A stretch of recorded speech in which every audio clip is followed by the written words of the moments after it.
Hello there and welcome back to the web development and designing video 2. In this video we are going to discuss on how we can program the sign up process. In the previous video we showed how we can design the sign up page. So today we are going to show you how we can develop the backend of the sign up process. So for that, let's go to our code editor, and first we are going to create a file called the connection.php.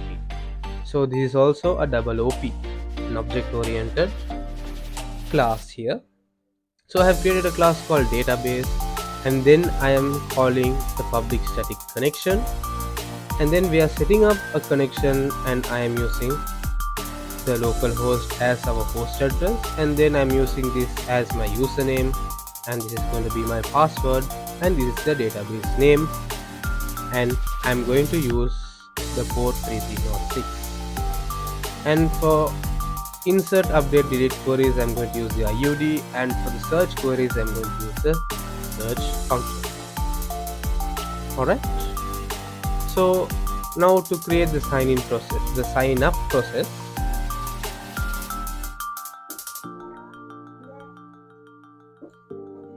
we are going to create a sign up process file, and then first we are going to require the connection.php which I showed earlier.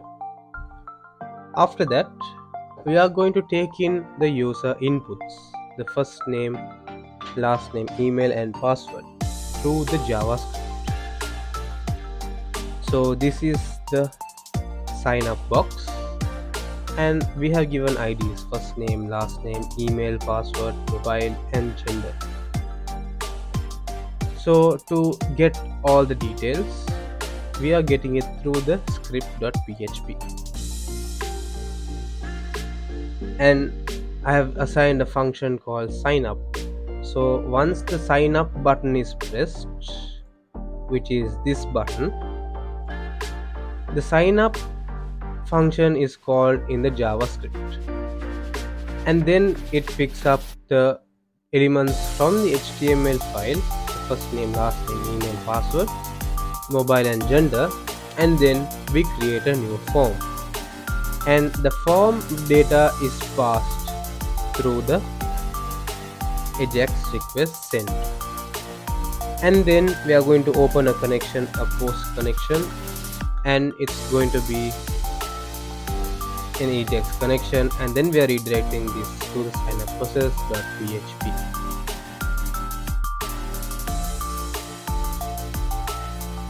So now let's dive into the sign up process. We are sending these form data to the sign up process.php by using flepmg, and we are retrieving them from the sign up process.php. Next we are going to use validations. So if the first name is empty, it should alert the user that his first name is empty, and if it is more than 50 characters, an error should be shown that the first name is less than 50 characters. So all these are almost the same, so this is a must to discuss.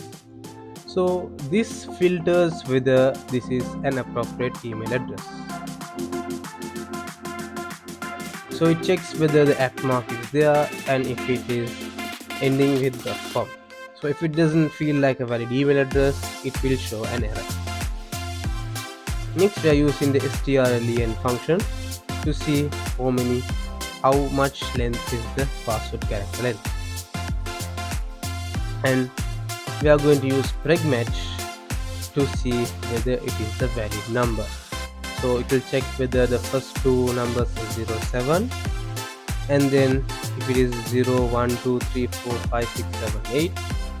So since these are valid phone numbers, suffixes,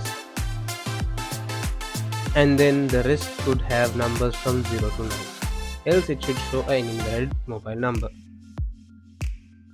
Next we are going to use a search query, and we are going to search if the email and mobile is available.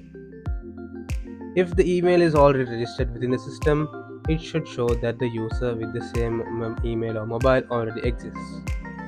Otherwise, we are going to insert all this data into our database.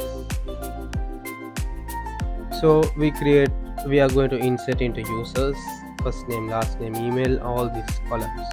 So I have already created these columns in advance.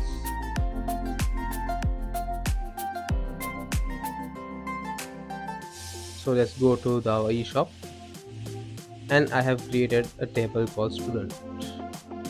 Within that, you can add in the first name. I have created columns: first name, last name, email, password, mobile, join date, verification code, status, and gender ID.